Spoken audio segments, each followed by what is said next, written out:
오늘도 주의 말씀과 은혜가 저와 여러분들을 진리와 은혜의 길로 인도하시길 간절히 소망합니다. 우리 옆에 분들과 한번 인사를 하고 시작하도록 하겠습니다. 잘 오셨습니다. 한번 인사하시죠.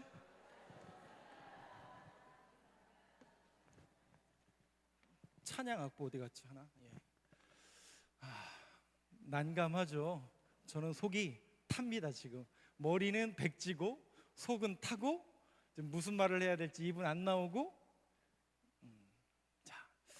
오늘 여러분들과 함께 나눌 말씀은 지난주에 우리가 10장에 대해서 함께 말씀을 나눴습니다. 어디까지 제가 말씀드렸냐면 기브온 족속들, 9장에 보면 기브온 족속들이 나오고 기브온 족속들이 거짓으로 화친을 맺었죠. 그리고 10장에 보면 그 화친으로 말미암아 5개 부족과의 전쟁이 발발하게 됩니다. 이 전쟁은 이스라엘 백성들 입장에서는 피할 수 있었던 전쟁이었습니다. 안 가면 그만입니다. 그러나 놀랍게도 하나님이 어떻게 합니까? 가라고 명하십니다. 그죠? 가라고 명하십니다. 그래서 그 전쟁이 발발되고 시작이 되었습니다. 그 전쟁이 얼마나 컸던지 5개 부족과의 전쟁은 아얄론 골짜기에서 놀랍게도 이스라엘 백성들이 군대가 죽인 숫자보다 우박에 맞은 숫자가 더 많더라. 그건 무슨 얘기예요? 전쟁은 누구에게 속한 것이니? 하나님께 속한 것이니 하나님이 역사하시는 그 현장을 눈으로 목도하는 자리가 그 자리였습니다. 거기다가 그 골짜기가 무슨 골짜기였다고요? 놀랍게도 산당이 우상 숭배의 근원지가 쭉, 여러분들은 기억 안 나시는지 모르는데 제가 예전에 유성 출신이거든요. 유성에서 이제 학교를 다녔거든요. 그러면 제가 1년에 한 번씩은 계룡산 올라가요. 금잔디 고개로 해서 갑사로 넘어가잖아요. 그럼 갑사 넘어갈 때마다 뭘 봐요? 돌 틈마다 왼초, 부적, 거기서도 비나이다. 놀랍게도 그 아얄론 골짜기가 전부 그 자리인 거예요. 하나님께서 그날에 큰 전쟁을 통해서 그 5개 부족뿐만 아니라 산당들을 싹쓸이하는, 그런데 해가 뉘엿뉘엿 집니다. 전쟁을 못할 상황이 연출되죠. 그때 해야 아얄론 골짜기에 머물러라. 타라 너도 그리할지어다. 멈췄다고요? 안 멈췄다고요? 멈춰서 큰 전쟁의 승리를 가져다 줍니다. 그 전쟁 이후에 오늘 본문이 그 스토리를 계속 이어져 갑니다. 그 전쟁이 끝나고 나서 계속해서 이스라엘 백성들은 또 다른 부족들과 전쟁을 하는데 오늘 메시지는 뭐냐면 15절 다시 한번 띄워주세요. 자, 15절 말씀을 보면 여호수아가 이스라엘과 더불어 길갈 진영으로 돌아왔더라. 그리고 또 한 군데를 더 보시는데 43절을 한번 보시죠. 10장의 맨 마지막 절이 똑같아요. 43절만 한번 여러분 목소리를 같이 읽어보겠습니다. 시작. 여호수아가 온 이스라엘과 더불어 길갈 진영으로 돌아왔더라. 이제 제가 좀 정신이 돌아왔어요. 성경 구절을 저는 이제 외우고 본문을 이제 원고를 외워서 이렇게 하는 사람이잖아요. 조금 전까지 머리가 백지 상태였는데 다시 조금 돌아왔어요. 권사님 감기 걸리셨어요? 시위하시는 거 아니시죠? 요즘 감기가 심하게 걸리셔서 다들. 우리 권사님 기도 많이 하시는 분이시고 그러시는 분인데 마스크 쓰고 오셔서 저도 깜짝 놀랐네. 길갈로 돌아갔더라.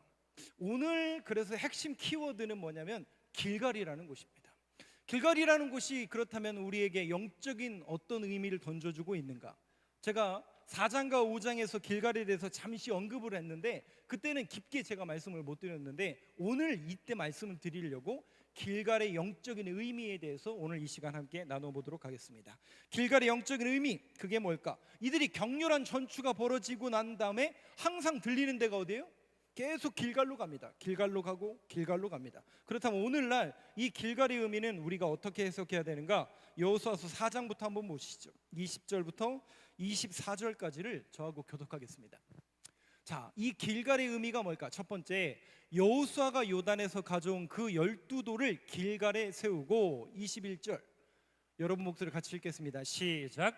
이스라엘 자손들에게 말하여 이르되 후일에 너희의 자손들이 그들의 아버지에게 묻기를 이 돌들은 무슨 뜻이니까 하거든. 말씀을 띄어놔 주세요. 자, 이 무슨 얘기예요? 잘 아시는 것처럼 이스라엘 백성들이 가나안 땅에 들어오게 될 때, 요단강을 건너서 가나안 땅을 들어오게 될 때, 요단강이 뛰어서 건넜나요? 마른 땅을 건넜나요? 저는 뛰어서 건넜지만 진짜입니다.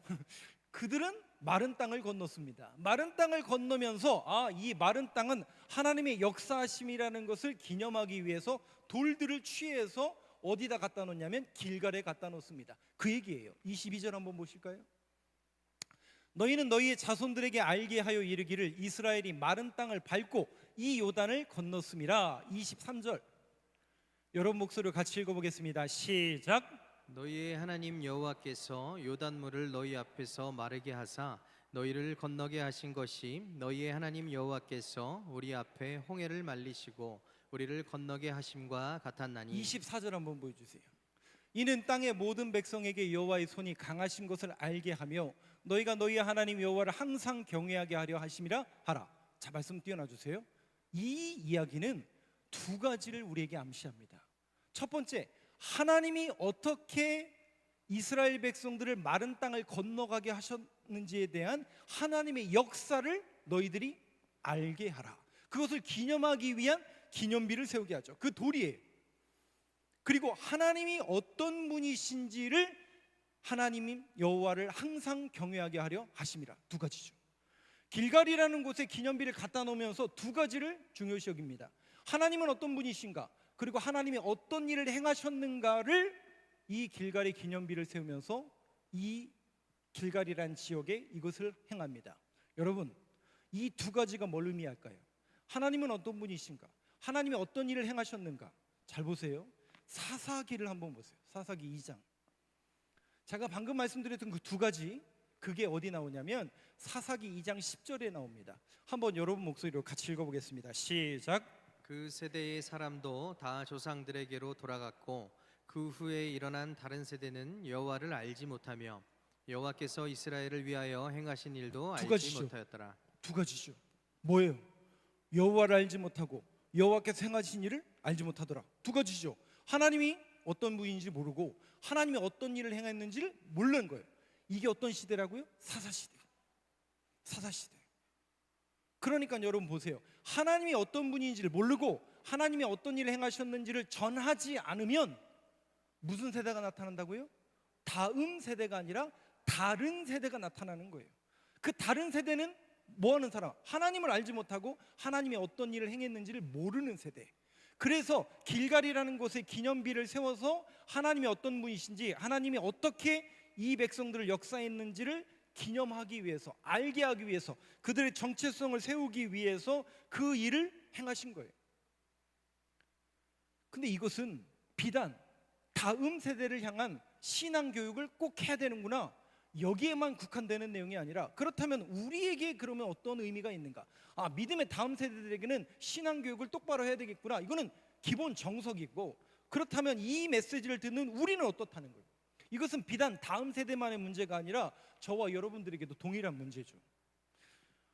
그러니까 저와 여러분들이 말씀을 읽어야 되고 하나님을 붙든다는 건 뭐냐면, 첫 번째, 하나님이 어떤 분이냐는 거죠. 여러분들에게 하나님은 어떤 분이시죠? 그냥 옛날부터 교회 다니던, 그냥 들었던 그 하나님이신가요? 하나님이 어떤 분인지 정확히 여러분들이 알지 못하고 그걸 주지하지 못하고 인식하지 못한다면 믿음이 생길까요, 안 생길까요? 물론 예전에 우리 할머님들은 글자를 몰랐기 때문에 들은 걸로만 믿음이 생겼지만, 오늘 저와 여러분들의 신앙 속에서는 이게 있거든요. 그러니까 하나님이 어떤 분인지를 알려면 성경을 읽어야죠. 그 성경을 통해서 하나님은 어떤 분인지를 우리가 캐내야 되고, 하나님이 어떻게 내 인생과 역사 속에, 내 삶 속에 역사하시는지에 대한 신앙 고백과 체험이 여러분들 안에 있으셔야 됩니다. 신앙이 깊어지고 믿음이 깊어진다는 것은 단순히 교회만 다니는 것으로 국한하시지 마시기 바랍니다. 적어도 오늘 이 메시지를 듣는 저와 여러분들이 신앙 훈련에 도전을 하셔야 돼요. 단순히 여러분 죄송합니다, 예배 자리에 나오는 것으로 내 신앙생활 다 했다? 죄송해요. 그렇게 신앙생활을 해서 잘하시는 분도 있지만, 우리의 신앙생활 속에 단순히 예배 자리에 나오는 것으로만 국한한다면 신앙은 잘하기가 매우 힘듭니다. 그래서 두 가지입니다. 하나님을 알기 위해서 여러분들이 성경을 읽으셔야 되고 들으셔야 됩니다. 그리고 하나님이 행하신 역사를 깨닫고 알으려면 체험적인 신앙이 필요해요. 그래서 교회 안에 기도 훈련, 신앙 훈련, 말씀 훈련, 또 선교 가자고 하면 같이 선교 가고, 기도하러 가자고 하면 같이 기도 가고, 이건 여러분 우리 교회를 위해서 그런 게 아니라 여러분들의 신앙 훈련을 위해서 그렇게 하는 겁니다. 함께 헌신하고 봉사하고 그 자리에 자꾸 나아감으로써 하나님께서 어떻게 역사하시고 어떻게 행하시는지에 대해서 눈이 열리는 거죠. 우리 교회 특별히 1세대라고 하면 우리 개척하셔서 교회를 세우신 이내영 목사님한테 신앙훈련 받으신 분들을 잘 생각해 보시면 여기에도 많이 계시지만 얼마나 듣기 싫었어요. 그때 그 얘기들이 몇 가지 있잖아요. 그렇게 듣기 싫었고 그렇게 하기 싫었지만 끝끝내 했던 사람들만 실상 보면 여기 앉아 계세요. 근데 그때 당시에 조금 그런 것을 게을리하고 더디했던 분들은 죄송하지만 많이 무너졌을 겁니다. 여러분들이 신앙훈련을 게을리하지 마시길 간절히 소망합니다. 그래서 반드시 저는 목사로서 또 신앙적인 것도 훈련을 가르쳐야 되기 때문에 그런 프로그램, 그런 훈련들에 대해서 여러분들이 적극적으로 동참해 주시길 바랍니다. 길갈이의 의미 두 번째인데요, 여호수아서 5장 9절을 한번 보시죠. 자, 여러분 목소리 한번 같이 읽어보겠습니다. 시작. 여호와께서 여호수아에게 이르시되 내가 오늘 애굽의 수치를 너희에게서 떠나가게 하였다 하셨으므로 그곳 이름을 오늘까지 길갈이라 하느니라. 길갈이란 단어가 원래 갈랄이란 단어에서 왔는데 이 갈랄이 굴려 보낸다는 뜻이에요. 하나님께 모든 것을 굴려 보내다, 던져 보내다는 의미가 길갈이란 뜻이에요. 근데 이 길갈이란 뜻이 원래는 맡긴다는 뜻이에요. 누구에게 맡긴다는 뜻일까요? 하나님께 맡긴다는 뜻이에요. 이게 원래 하나님께 던져버리다, 하나님께 모든 걱정, 근심, 염려, 피곤함, 여러분 오늘도 하나님께 다 던져버리시기 바랍니다.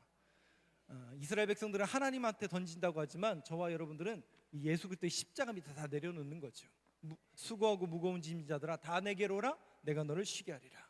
여러분들의 걱정, 염려, 근심이 있다면 다 십자가 밑에 갈랄, 길갈 내려 던지시기 간절히 소망합니다.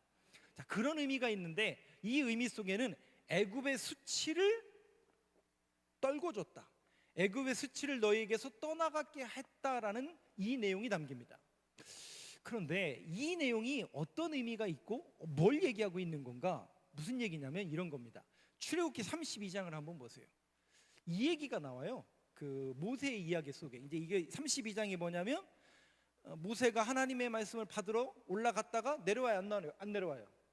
더디옴으로 뭘 만들어 달라고 그래요? 그러니까 여러분 보세요. 이스라엘 백성들이, 하나님의 백성들이 신앙생활 하면서 우리가 제일 못하는 게 뭐라고요? 기다리는 거 못하잖아요. 기다리는 거. 네, 기다리는 거 잘하세요? 감사합니다. 근데 저도 성격이 어떻다고요? 저는 불 같진 않은데 아무튼 급해요. 그래서 바로 응답 안 되고 벌써 멘붕 오잖아요. 예배 준비 안 되니까 막 머리에 막 캐가지고 무슨 말을 해야 될지 모르고 어버버버 하고, 저도 정신 못 차려가지고 막 판단력을 상실하고, 제가 주도해가지고 빨리빨리 분위기를 잡았어야 되는데 죄송합니다. 제가 막 머리가 하얘져서 그래요. 왜냐하면 성격이 급해서 그래요.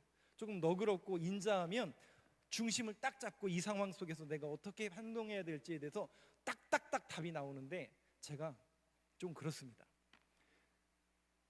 우리 신앙생활 제일 못하는 게 보면 기다리는 거 못해요. 하나님, 제가 이렇게 기도했으니까 빨리 응답해 주세요. 그거 안 원하시나요? 막 속이 터지잖아요. 나 이거 기도했는데 하나님 응답도 없고 왜 난 안 기다리고. 근데 여러분 잘 보세요. 그 기다림과 그 버팀 속에서 누구를 빚어가고 누구를 만들어 가시는지, 그 하나님의 신묘막측한 하나님의 계획에 여러분들이 눈이 뜨져주셔야 됩니다. 제가 10몇 년 걸렸다고 그랬잖아요. 10몇 년이라는 시간 속에서 제 속이 어떻게 됐을까요? 저희 집안에는 머리가 이런 사람이 한 명도 없다니까요. 저희 아버지가 저보다 더 검어요. 오죽 스트레스 받았으면 그 피부과 의사가 당신은 뭐 하는 사람입니까? 저 건너편에 부목사인데요? 막 웃더라고요. 아니 목사님이 무슨 스트레스 받을 일이 그렇게 많아가지고 그러십니까? 스트레스. 왜냐하면 속이 터지거든요. 응답이 없고 하나님께서 빨리 응답해 주시지 않으면 제가 속이 터져요. 이스라엘 백성들이 모세가 안 내려오는 거예요. 그러니까 여지없이 뭐 만들어 달라고 그래요? 하나님을 만들어 달라고요. 우상이 아니에요. 하나님 만들어 달라고. 눈에 보이는 하나님 만들어 달라고. 눈에 보이는 하나님 만들어 주면 그거 믿겠다고. 여러분, 우상이라는 게 실상은 내가 원하고 내가 바라는 것 자체가 실상은 아이돌 우상입니다. 그거 만들어줘서 놀고 있는 거예요. 그러니 모세가 내려왔을 때 어떻게 해요? 근데 하나님이 얘기합니다. 이 백성 다 썰어버리고 다시 하겠다고. 그때 하나님께 모세가 또 기도하죠. 기도하면서 모세가 이 이야기들을 계속합니다. 잘 보세요. 출애굽기 32장 12절. 어찌하여 애굽 사람들이 이르기를 여호와가 자기의 백성을 산에서 죽이고 지면에서 진멸하려는 악한 의도로 인도해 내었다고 말하게 하시려나이까. 그러니까 이스라엘 백성들을 구원해낸 분이 누구세요? 하나님이시잖아요. 근데 그 이스라엘 백성들이 출애굽하는 그 과정을 이집트 사람들은 어떻게 봤다고요? 저들은 저들의 신의 인도함을 따라 죽으러 가는구나. 근데 어디로 들어가요 그 사람들이? 세상에 물속으로 들어가는 거예요. 그럼 이집트 사람들이 볼 때는 지금 어디로 들어가는 거예요? 죽으러 들어가는 것처럼 보이죠. 그럼 반대편에 있는 사람들은요? 반대편에 가나안 땅에 있는 사람들은요? 어라? 저 사람들이 다 죽으러 가네? 그런데 그 사람들이 다시 나오는 거예요. 헐, 이렇게 된 거죠. 그런데 이스라엘 백성들이 반대편에 있던 이집트 백성들의 입장에서는 거 봐라, 니네 신이 잘못됐고 니네가 믿고 있는 신이 잘못 인도해서 너희들 다 죽이고 있는 거 아니냐, 그 얘기예요. 그 얘기. 하나님께서 여기서 이스라엘 백성들을 진멸하시면 애굽의 수치를 당할 뿐입니다. 이 얘기를 하고 있는 거예요. 여러분, 신앙생활 여기 앉아 계신 분들 중에 제가 보니까 저보다 오래 하신 분들이 더 많이 앉아 계시는데, 우리 여기까지 신앙생활 해오면서 들었던 조롱, 하나님 어디 계시냐, 하나님 살아계시냐, 야 너 목사라며, 너 교회 장로님이라며, 너 권사님이라며, 뭐 대단한 거 있어? 기도했더니 뭐 응답받은 거 있어? 이런 소리 한 번 정도는 안 들어보셨어요? 친구가 안 계신 건 아니시죠? 예. 우리 그 조롱 많이 듣고 살았잖아요. 그리고 네 하나님을 나한테 보여주고 내가 만질 수 있으면 내가 그 신 믿겠다는 소리 우리 여러 차례 들었습니다. 근데 여러분, 놀라운 일은 바로 안 일어나더라고요. 신앙의 그 끈을 가지고 묵묵히 이어가잖아요. 그러면 여러분 보세요. 그때는 우리가 아무 말도 못하고 그냥 이렇게 굶주려가지고 전도는 해야 되고 예수님은 전해야 되겠는데 말도 안 나오고. 근데 여러분, 그런 모습 속에서 우리가 지켜와서 결국 여러분들이 거기에 끌려갔다면 이제 안 계시겠죠. 근데 여러분들이 묵묵히 신앙의 끈을 가지고 그 길을 걸어왔더니 이제는 어떻게 돼요? 1년이 지나고 5년이 지나고 10년이 지나니까 그들이 오히려 끌려오고 있지 않으세요? 아직 안 됐나요, 때가? 괜찮아요. 조금 더 기다리시면 돼요. 조금 더 기다리시면 돼요. 끌려올 거예요. 친구 아버님이 돌아가시고, 친구 아버님이 안기성 장로님하고 친구세요. 알고 보니까.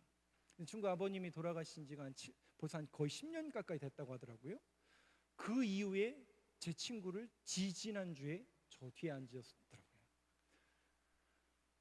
확인하러 왔죠. 내 친구가 어디 가서 사기치고 있는 건 아닌가. 목사라고 하는데 진짜 목사하고 있나. 근데 여러분 보세요. 친구들이 끌려와요. 설마 제가 너도 목사냐? 그랬던 친구들 많이 있어요. 근데 제가 별로 거기에 기죽지 않습니다. 뭐 그러려니 하고 삽니다. 왜냐하면 제가 실질적으로 그렇게 살았으니까. 그런데 저도 묵묵히 걸어간 거예요. 걸어가다 보면 누가 끌려와요? 그 사람들이 끌려오게 돼 있어요. 우리가 세상에 끌려가는 게 아니라 이제부터는 세상을 끌고 가는 사람들이 되는 거예요. 그때까지 가기가 힘든 거지. 이제 여러분들은 이제 제가 볼 때는 다 끌고 와야 되는 시기가 되신 것 같은데 어떻습니까? 여러분들이 묵묵히 그 신앙의 길을 가면 반드시 끌려오게 될 줄로 믿습니다. 예. 우리가 태산처럼 버텨서 신앙인으로서 버티고 버티다 보면 끌려옵니다. 뭔가 있구나. 저 교회는 뭔가 있구나. 예전에는 볼품없고 저런 목사를 통해서 근데 여러분 시간이 지나니까 사람들이 오히려 궁금해가지고 끌려오더라고요. 그 애굽의 수치를 하나님께서 덜하여 주셨더라. 그런데 여러분 이 길갈이라는 곳은 모든 그 하나님을 믿는, 하나님을 믿음으로 인하여 겪었던 그 조롱, 그 수치를 다 하나님께서 물러가게 하셨다라는 의미가 있는데, 여기에는 한 가지 더 중요한 의미가 있는 자리가 이 자리예요. 무슨 자리냐면 길갈에서 아직 이스라엘 백성들이 여리고성을 점령하기 전에 한 가지 아주 중요한 예식을 하는데, 그게 뭐냐면 할례예요. 할례라는 건 뭐냐면 그거죠. 여러분 남자분들은 화장실을 가시잖아요. 그럼 대부분 할례를 하신 분들이 여기 앉아 계시잖아요. 그럼 뭘 봐요? 잘 모르시겠지만 보면서 우리는 조준을 합니다. 그럼 거기에 뭐가 돼 있어요? 할례가 돼 있잖아요. 나 할례 받았구나. 그 얘기는 무슨 얘기인 줄 아세요? 나는 죽었던 사람이구나. 그거를 기억하라고 하나님께서 할례를 시키는 겁니다. 즉 표피를 자른다는 것은 죽일 수는 없잖아요.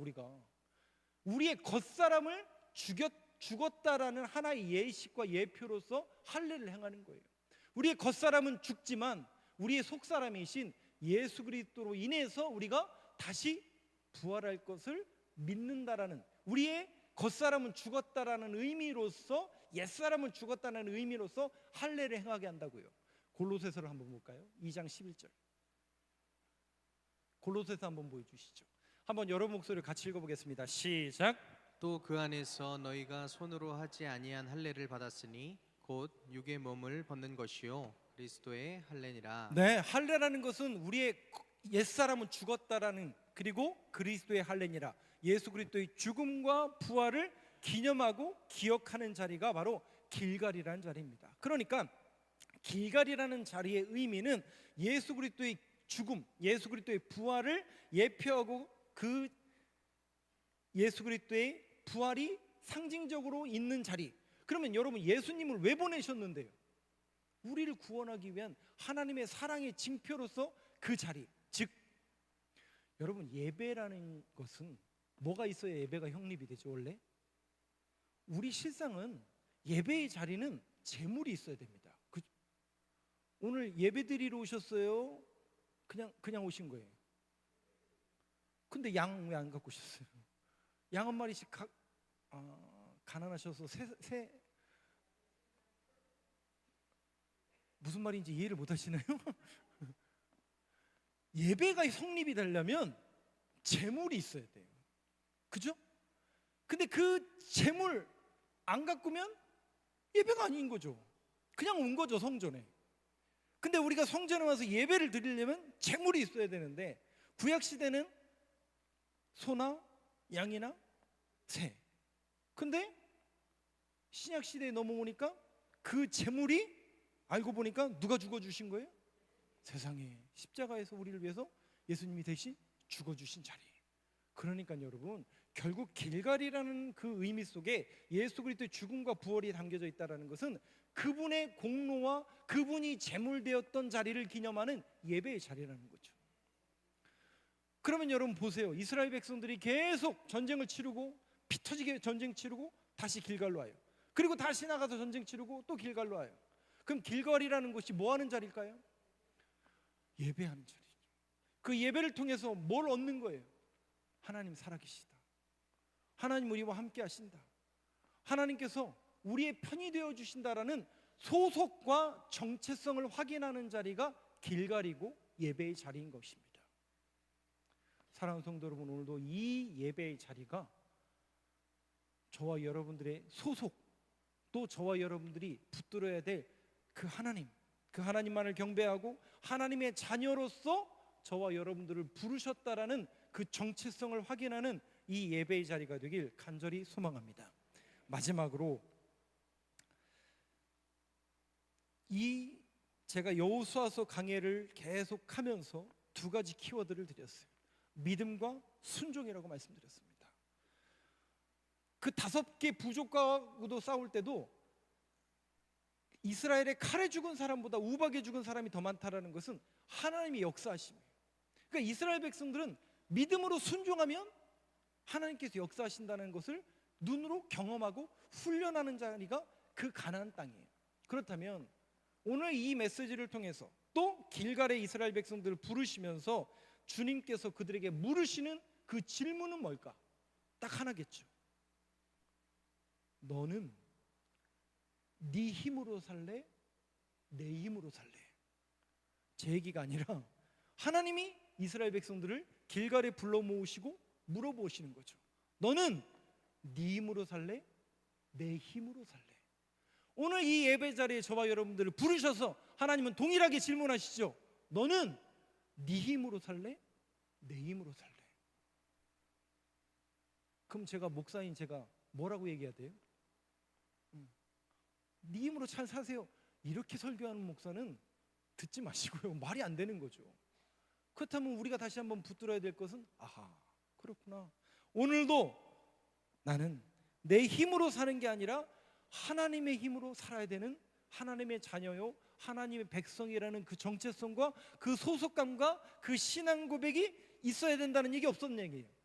그거를 순종하고 그 힘을 얻고 나가야 내일부터 또 우리가 세상에서 저 죄악된 세상 속에서 말도 잘 들어야 안 들어요. 얼마 전에 그 얘기를 하시대요. 어떤 유명한 목사님이. 이건 오해하지 말고 들으세요. 아브라함이 이삭을 바칠 수 있었던 이유가 혹시 뭔지 아세요? 아브라함이 이삭을 바칠 수 있었던 이유, 이삭이 중이라서 그랬던데요. 이해를 못 하셨군요. 예. 그래서 그분 얘기하시더라고요. 몇 가지가 있더라고요. 손자가 아니라 아들이어서, 1번이 손자가 아니라 아들이어서, 2번이 중이어서, 그 몇 가지 있던데, 제가 그냥 개인적으로 쪼크를 좀 한 겁니다, 여러분. 결국 여러분, 우리가 하나님 앞에 나와서 확인하고 늘 되새기는 것, 결국 예배의 자리에 나와서 다시 확인하는 건 뭐냐면 내가 어떤 사람이고 무엇을 붙잡아야 되는, 어떤 순종의 걸음을 걸어야 되냐는 그 논제이고 그 명제인 거예요. 여러분들이 결국 이 죄악 많고 문제투성이고 답이 없고 뭐 하나 뻔듯한 거 별로 없잖아요. 여러분들만 그런 게 아니라 저도 그렇거든요. 다 그래요. 안 그런 사람 없나니? 아무도 없어요. 케바케라고 그래서요, 다 그렇다고요. 근데 그렇다면 이렇게 해야 됩니다, 저렇게 해야 됩니다. 목사는 그렇게 얘기해 줄 수 있는 사람이 절대로 아닙니다. 왜? 다 다르니까 상황이. 중요한 것은 저와 여러분들이 들어야 되는 건 딱 하나죠. 하나님은 어떤 분인가, 그리고 하나님은 어떻게 내 인생 속에 개입하시고 역사하시는가, 그것만 확실해진다면 우리가 순종할 수 있어요, 없어요? 순종할 수 있죠. 그러니까 여러분들이 말씀을 듣고 내가 그 길을 걸어야 되겠다라는 그 확신과 순종의 자리, 또 그 말씀이 실상은 여호수아서 말씀입니다. 그래서 어떻게 해서든지 여러분들이 말씀에 붙들려서 믿음으로 살아갈 수 있도록, 죄송해요, 동기부여하는 사람이 여호수아서를 강의하는 설교자의 설교의 모습입니다. 마지막으로 예를 하나 들어볼게요. 우리 기드온과 300용사 아시죠? 미디안과 여러 부족들이 10만 명이 넘는 사람들이 또 약탈하러 온 거예요. 기드온이 사사였습니다. 그래서 이스라엘 전역에 사람들을 불러 모았더니 몇 명이 모였어요? 3만 2천 명이 모였어요. 근데 하나님 뭐라고 얘기하시죠? 우리 하나님은 숫자를 못 세시는 분이군요. 여기는 10만 명인데 한 10,000명으로 모이셨군요. 3만 2천 명 모였으니까 얘네들이 더 모이신 것처럼 보였나요? 하나님은 너무 많대요. 그래서 어떻게 해요? 두려워 떠는 자는 가라. 그랬더니 2만 2천 명이 빠졌어요. 몇 명 남았어요? 10,000명 남았죠. 근데 하나님 뭐라고 얘기하세요? 걔네들도 많대요. 그래서 어떻게 해요? 하룻셈으로 데리고 가죠. 그래서 물 떠먹게 하잖아요. 그래서 무릎 꿇고 먹는 사람, 어떤 사람들은 손으로 핥아 먹는 사람. 근데 그 사람들이 몇 명이었다고요? 300명. 근데 하나님이 9,700명 남으라고 하는 줄 알았더니 300명 남으라고 그래요. 그럼 몇 명이 갔어요? 9,700명이 갔죠. 몇 명 남았다고요? 300명 남았어요. 한번 잘 보세요. 사사기 7장 2절 한번 보여주시죠. 마지막 구절입니다. 예, 같이 읽겠습니다. 시작. 여호와께서 기드온에게 이르시되 너를 따르는 백성이 너무 많은즉 내가 그들의 손에 미디안 사람을 넘겨주지 아니하리니 이는 이스라엘이 나를 거슬러 스스로 자랑하기를 내 손이 나를 구원하였다 할까 함이니라. 하나님의 일관된 관심이 뭔지 아세요? 너무 많다는 거예요. 하나님의 일관된 관심은 많다는 거예요. 우리는 일단 눈에 보여야 믿어요. 여러분들은 안 그렇습니까? 저도 마찬가지고 여러분들도 마찬가지죠. 우리는 일단 눈에 보여야 믿어요. 그리고 내 손으로 만져야 이게 물병이구나 이렇게 얘기합니다. 근데 여러분, 성경은 이야기합니다. 믿음은 바라는 것들의 실상이래요. 가장 좋은 믿음은 보지 않고 믿는 게 가장 좋은 믿음이래요. 근데 믿음은 바라는 것들의 실상이라는 얘기는 무슨 얘기냐면 가장 확실한 게 믿음이라는 뜻이에요. 하나님이 우리에게 요구하시는 것은 너는 네 힘으로 살래? 내 힘으로 살래? 하나님의 일관된 관심은 너무 많다는 거예요. 우리가 가진 게 너무 많다는 거예요. 우리 교회가 가진 게 너무 많다는 거예요. 아이고 목사님 무슨 얘기십니까? 일단은 이 전이 차고 넘친 그 다음에 전도도 하고 구제도 하고, 맞죠? 틀린 얘기 아니죠. 근데 하나님의 관심은 뭔지 아세요? 아니에요. 여러분 한 사람 한 사람한테만 관심이 있는 거예요.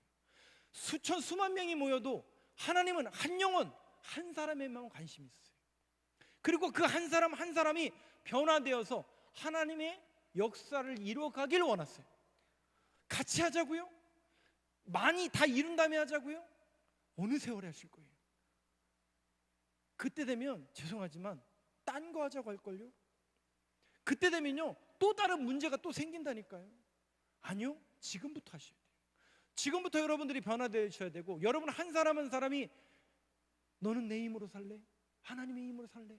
그 질문 앞에 하나님, 지금은 보잘것없고 지금은 능력 없고 지금은 뭐 별 볼 일 없는 사람이지만 이 여호수아서 강해를 들으면서 믿음과 순종에 대해서 배우라고 자꾸 저 목사님이 얘기하는데 붙들길 원합니다. 하나님의 힘으로 살기를 원합니다. 하나님의 말씀에 붙들리길 원합니다. 별 볼 일 없습니다. 가진 거 별로 없습니다. 뭐 대단한 거 별로 없습니다. 그런데 자꾸 믿음과 순종을 강조하시는데 내가 그 말씀에 붙들리길 원합니다.